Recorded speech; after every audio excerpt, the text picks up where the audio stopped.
It says, an article in a local newspaper reported that dogs kept as pets tend to be overweight. Veterinarians say that diet and exercise will help these chubby dogs get in shape. The veterinarians proposed 2 different diets, Diet A and Diet B, and 2 different exercise programs, Plan 1 and Plan 2. For Diet A, owners control the portions of dog food and dog treats. For Diet B, a mixture of fresh vegetables with the dog food is there, I guess that's implied, and substitute the regular dog treats with baby carrots. Exercise Plan 1 involves 3 30-minute walks a week, and Plan 2, 20-minute walks every day. 60 dog owners volunteer to take part in an experiment to help their chubby dogs lose weight. So, say this out loud. I think it's easy. What are the subjects? Yes. 60 chubby dogs. Whatever that means. Okay, somebody give me a factor. Question. Yeah, it says 60 dog owners, but then they have more than 1 dog. Very good. Assumed that each owner has only 1 dog in the experiment. That's the type of thinking I like to see.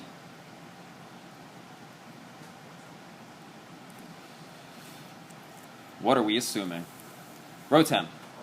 You also say that it's 60 dogs owned as pets. You certainly could. I don't see any problem with that. Okay, any questions on subjects? Letter B. Someone please say a factor out loud. Diet. And how many levels are there? 2. What's another factor here? Exercise. Number of levels? 2. Remember, factors are explanatory variables.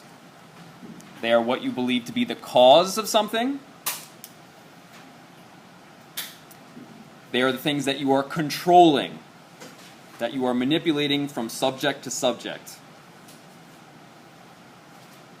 A level of a factor is a value that that factor can hold. And they tell you that for diet, there's 2 levels. Diet A, Diet B, and then for exercise, there's also 2 levels, Plan 1 and Plan 2. Any questions on letter B? Factors and levels. Letter C, say it, how many treatments? 4, very good. So, 2 levels of diet times 2 levels of exercise.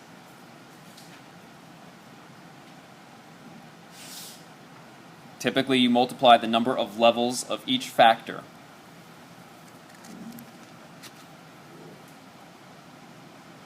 Any questions on C?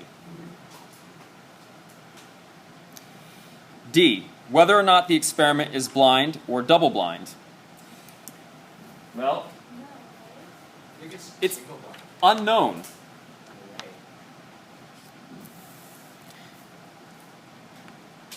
So there are 2 blindedness categories when it comes to an experiment being double-blind. I wish there was something called triple blindedness, but I didn't make the rules. The first category are the influencers. These are the subjects, the treatment administrators,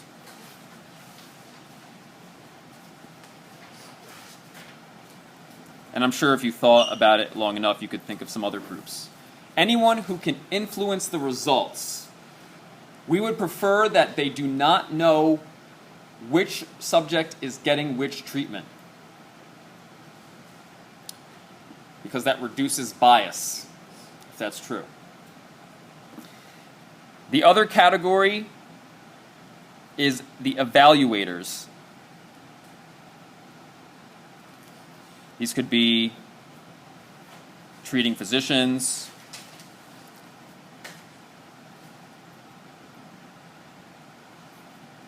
in this case, veterinarians, and of course you can think of some others. Both of these groups must be blind in order for the experiment to be double blind. If one of them is blind, then it is a single blind experiment. And just so you know, clinical trials should be placebo-controlled and double-blind. Means basically nobody knows who's getting what. The patients don't know what they're getting, placebo or active. The people who are handing out the pills shouldn't know which one is which. And whoever's evaluating the patients, like the doctors, shouldn't know what treatment the subject actually got. Yes, question? I have a question. Because in this experiment that we're doing now, they may not know exactly what's in the dog food.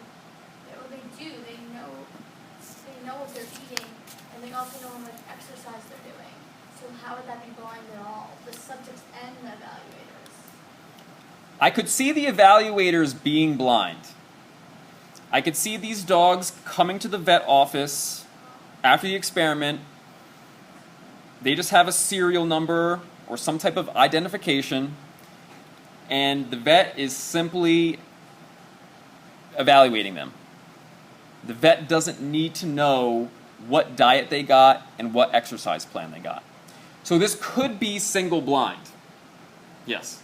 It's not specified in the passage, however, whether or not the treatments are randomly assigned or whether or not the veterinarians will be aware of the You're right. It is not stated if the treatments are randomly assigned or if the veterinarians are unaware.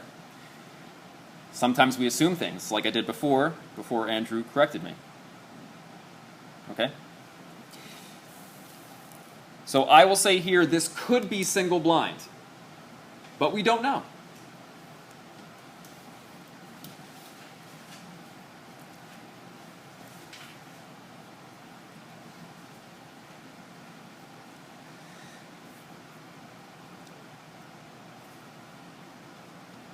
If the vets or vet techs are unaware of which dog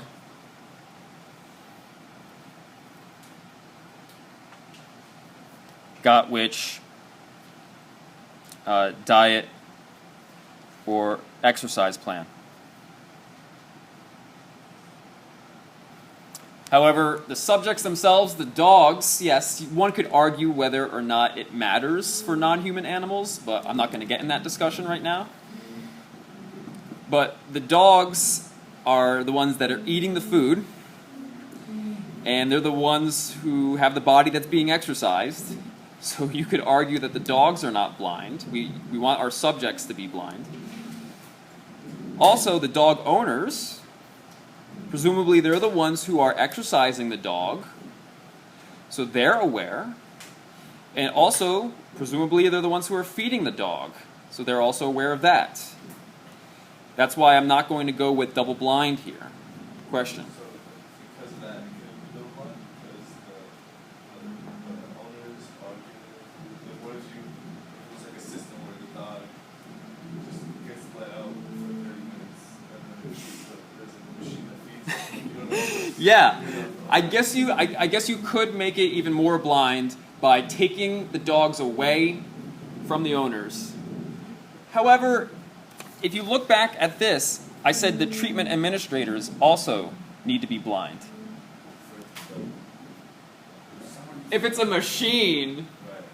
maybe it doesn't matter. What the machine get? The machine kind of influences it. It's a good question. Some things are open to debate, yeah. Could you be blind from one factor, not another? Sure. Would that count as anything? Some degree of blindedness. But generally speaking, for an experiment to be blind, you have to be unaware of who is getting which treatment. Yeah, and for double-blindedness, it means the participants can't know what they're getting or just can't discern what they're getting. The administrators, the technicians, people like that can't know. And the people who are evaluating the subjects, like the doctors or the vets or the engineers, whatever, they can't know. So I would actually prefer there to be something called triple blindedness. Because in my opinion, that's actually what it is. There's actually 3 things, but I didn't make the rules. Yeah. So like the placebo effect, that's when it's double blind, because the doctor doesn't know who he's giving it to, and the patient doesn't know what he's getting. Yes. When placebos are given, typically they're made to look exactly like the real thing. The patient can't tell. The doctor can't tell. The person handing the pill over can't tell. So it's double blind. Okay? Good discussion. I'll just add here. Probably not double blind.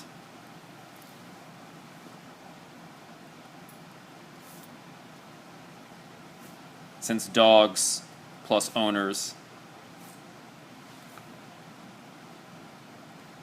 can tell what diet and exercise plan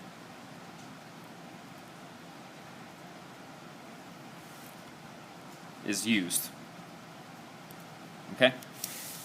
If you have any questions about blinding, in addition to what we've discussed, then please see me outside of class. The response variable, what is it? Weight loss. Yeah, something to do with weight.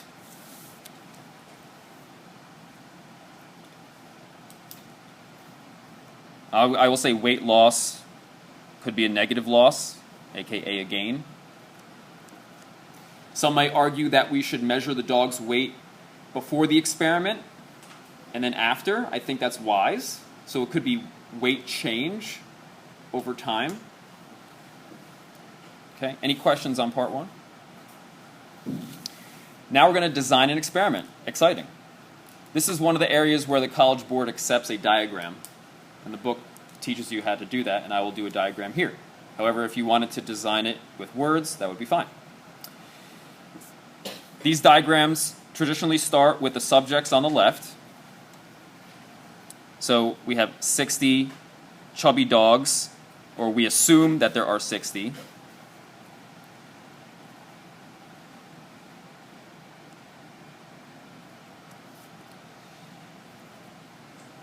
And then we will assign them at random to one of the 4 treatments. That's very important. That random assignment is necessary to reduce bias and to use inferential techniques that we'll learn later to make judgments about the group, the whole. So, because it's so important, I will write on here the word random or the phrase random assignment. Now will be a requirement, like from my point of view as your evaluator and also from a College Board reader's point of view, okay? That you indicate that random assignment is occurring. Now the treatments. So we have diet A plus exercise plan 1, and we might as well assign the dogs evenly or distribute them evenly. So we'll put 15 dogs at random into that group using a random number generator or a table of random digits.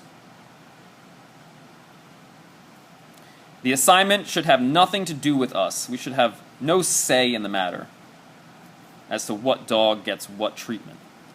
Again, to reduce bias. Second treatment group could be diet A and exercise plan 2. Again, might as well put 15 dogs in there. So hopefully you get the pattern.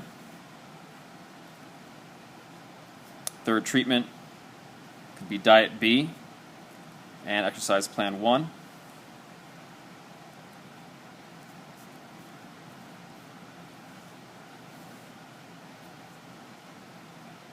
And finally, diet B and plan 2. I would say all good experiments compare the results from each treatment group. So we want to make sure to indicate that. So the lines are now coming back to a single point. And include your response variable.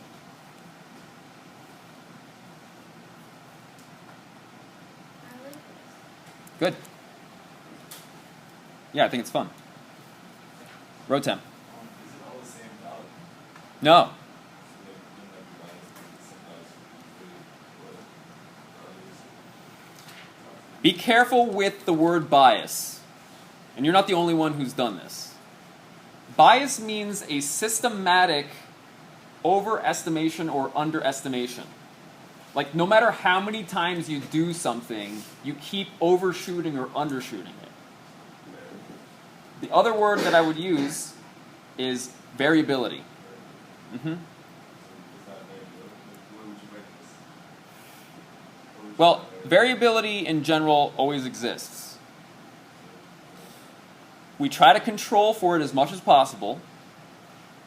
The things that we can't control, we rely on the random assignment along with a large number of individuals to spread the effects out. So for example, let's say that the size of the dog matters. Due to randomness, hopefully we'll get some big dogs in each group. What would be even better probably would be to block by size. Therefore, you're forcing that representation. Yep. And that we'll do a block design in number 3. This is an example, the one we just did, of a completely randomized design. So know that term. Paul. If we wanted also to include like a detail like maybe record the dog's weight every other day or something, just to see if like the weight loss is constant as opposed to fluctuating. How would we indicate that? Okay, so that's a good question. His question is, if you wanted to include more detail or a more complex metric scheme, such as measuring their weight every day, you could. From the standpoint of a question that you get in a AP statistics class, like this one, I don't think it's necessary. But if you're doing the experiment in real life, I think that would be something to consider at least. Yeah? If there's a case where the number of people the number of subjects don't divide evenly with the number of treatments, could you write it as a percentage? Another good question. If the number of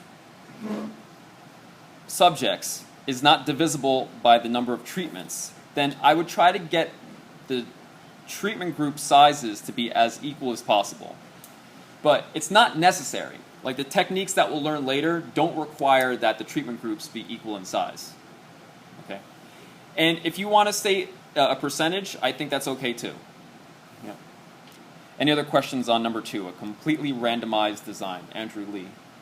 Couldn't we make it so that dogs so let's say, for example, just go with diet A, just go with diet, or diet B, just go with part of the plan? Well, wouldn't you also want to explore the effects of exercise? Also, what do you want to also to see if just a pure diet works? Like exercise can help, but what happens if you want to see if this pure diet just works or pure exercise just works? Okay, all right, fair enough. So he's wanting to know, what if you wanted to focus on one factor at a time? I feel like you could do that experiment. You could, but I think it's not 100% necessary. So hear me out. Pretend that diet has no effect on weight loss. Then, and exercise does. Then I would expect to see the same weight loss on average in this treatment group as in this treatment group. Does that make sense? If diet has no effect. Oh, yeah, I know it's not. Yeah. So I don't think it's 100% necessary. But it's a very good question. Okay, next. Now let's do a randomized block design. That's what they're asking for in number 3. Sometimes you'll be asked to pick a blocking variable and you might be asked to explain why you're choosing that particular variable.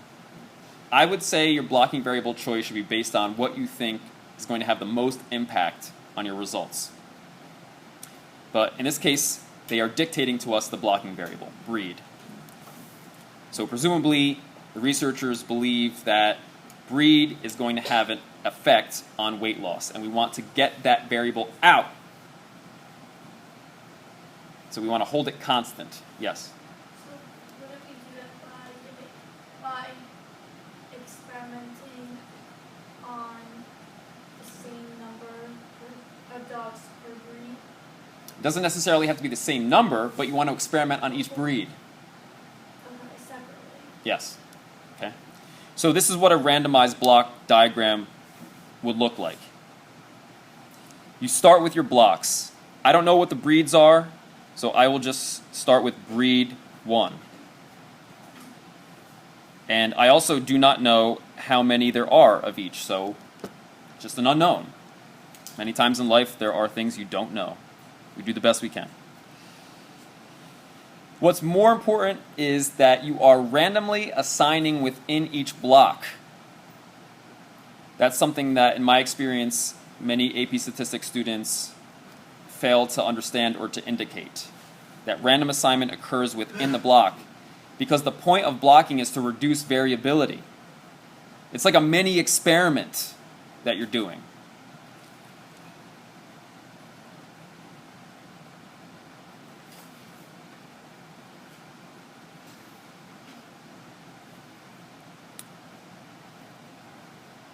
And it's the same for treatments.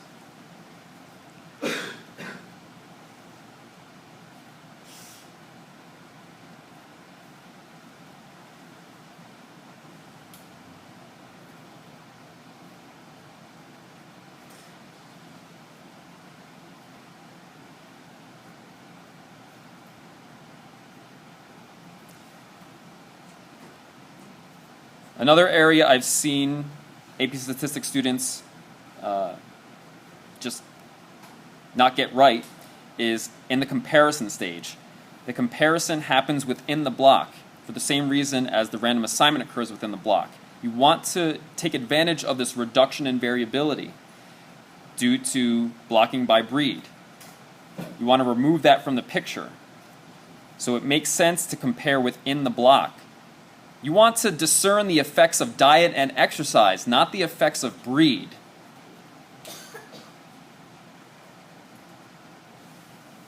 Like I said, it's like a mini experiment.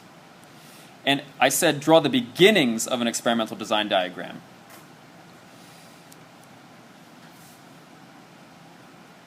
So your next block, you're going to do another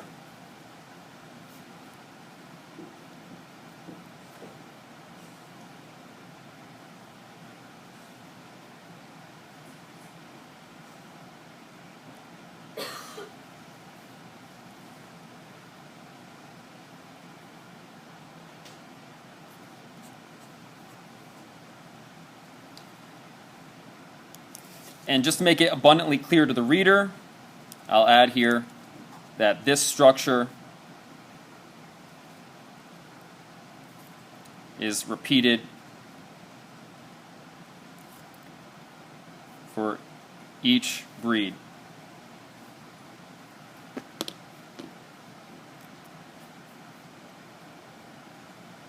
Annika. You know, for the treatments in like the original experiment, we wrote n equals 15. Would Yes. we write like n equals question mark for You this? certainly could, yeah.